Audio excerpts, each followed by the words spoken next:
Right, Leon Jennings here from Asian Persuasion MMA. I'm here with the Team Lakay main man, the head coach, Mark Sangiao. Mark, I see you're already in Singapore. How was the journey to Singapore? Oh man, very tough. Very strict, but very nice, very safe. Yes, they are very organized, especially dealing with the incoming passengers from different country, and we experienced that yesterday. And now we have like 48 hours quarantine here in Shangri-La Hotel. So I haven't flown for so long. What's it like? How strict are they? How different is it to usual? Very strict, especially in Manila. You know, we're in the immigration, and we almost lost our flight. It's good that the one championship staff are very smart, and they're very credible. Yes, they were world champion in their job. In split of minutes, you have to send all the requirements that we need. Wow, that was a close shave. Yeah. So you've got 48 hours quarantine now. Will you have 2 weeks quarantine when you get back to the Philippines? No, usually they have like 3 to 5 days to be quarantined, but it's earlier when your PCR test will come out earlier. I think I spoke to you last around April or May time. Yeah. How's things been since then? Wow, very tough. uh, since then, we have lockdown for how many months? And we did, for our athletes, they did home training. They have home training. Then if you could observe, they have lots of videos posting in the Facebook, training in their own, enjoying what they're doing, and yeah, having fun. How much is it back to normal now, or is it not back to normal? Is there still restrictions in place? Because everyone's in a similar boat, but every country is slightly different. Yeah, in Philippines, they're now open their training. We can train now, but of course, we have to follow some protocols that our government implemented. And well, we're happy again, so we could train as a team. Comparing before, when it's locked down, you're training alone. If you have no companions at home, then but now it's very good. Almost back to normal.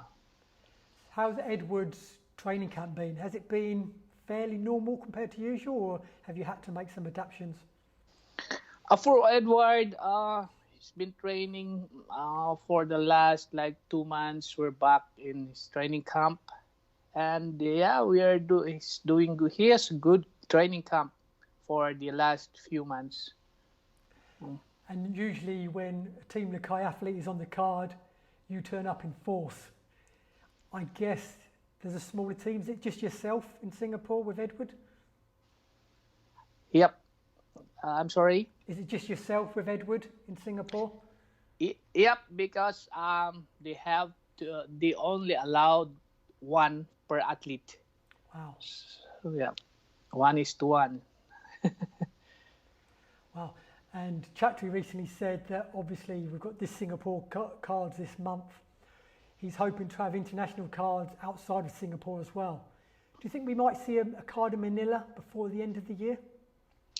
Yeah, I really hope we can have a Manila card before the year ends. But again, depends on the situation in the Philippines.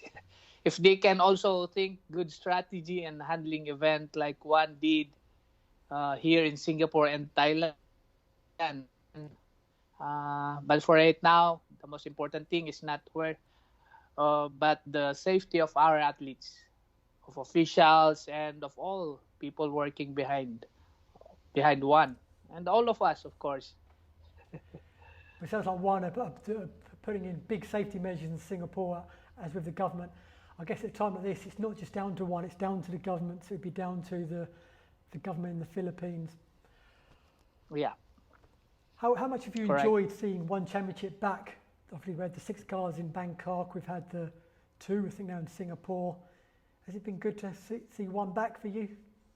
Yes, of course. Yes, I am enjoying it very much. We watched the previous cards and we are very happy that one is back.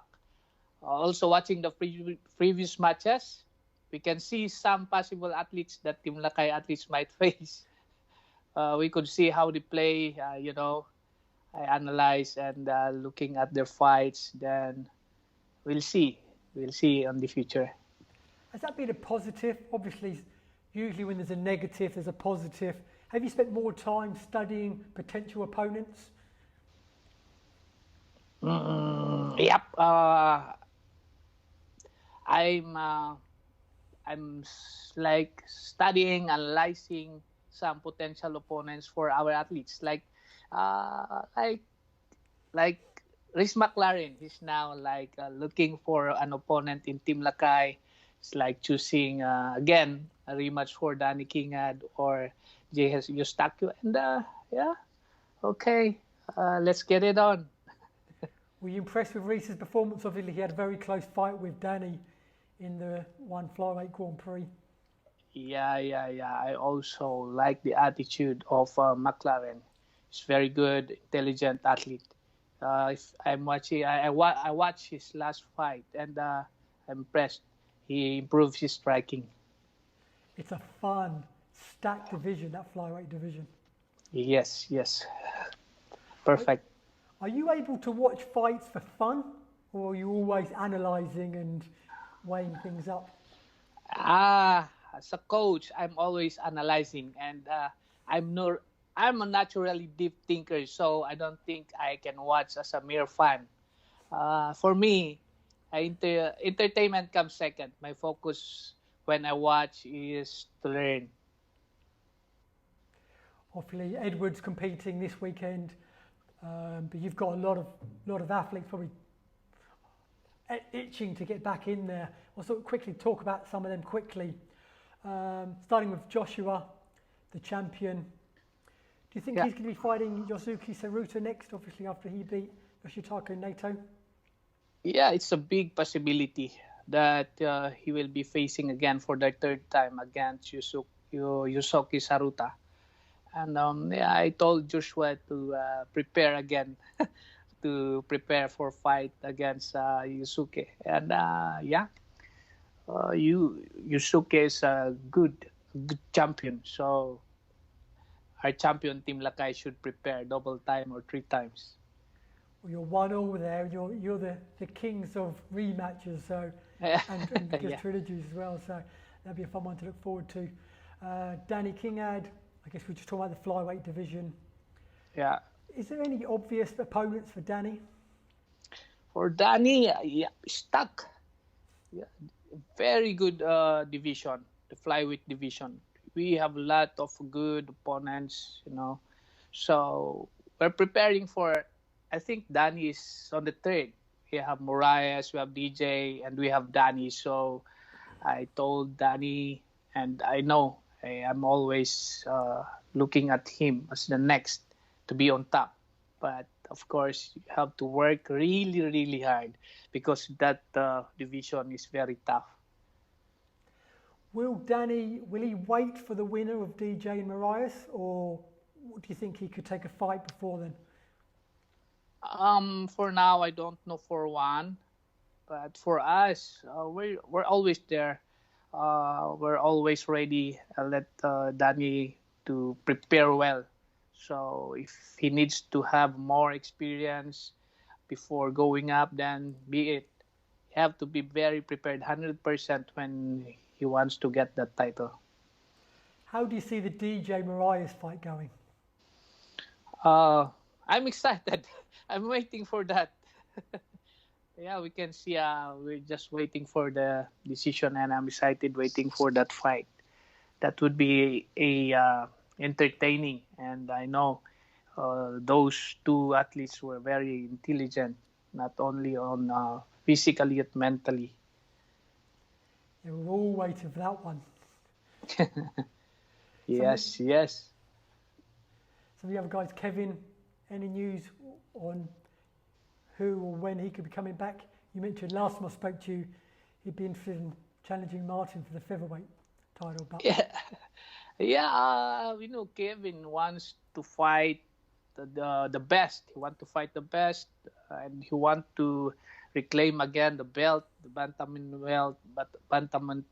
bantamweight championship belt. And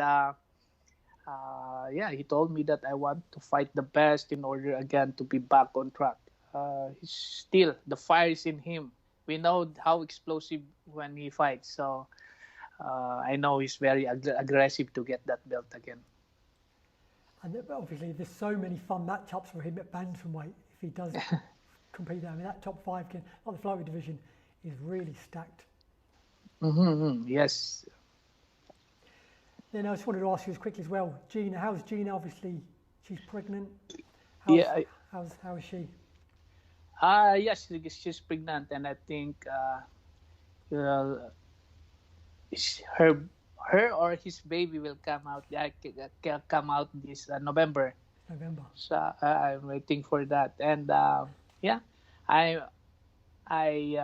try to talk with her always, and she's telling me that he wants to be back again on the cage or on the ring.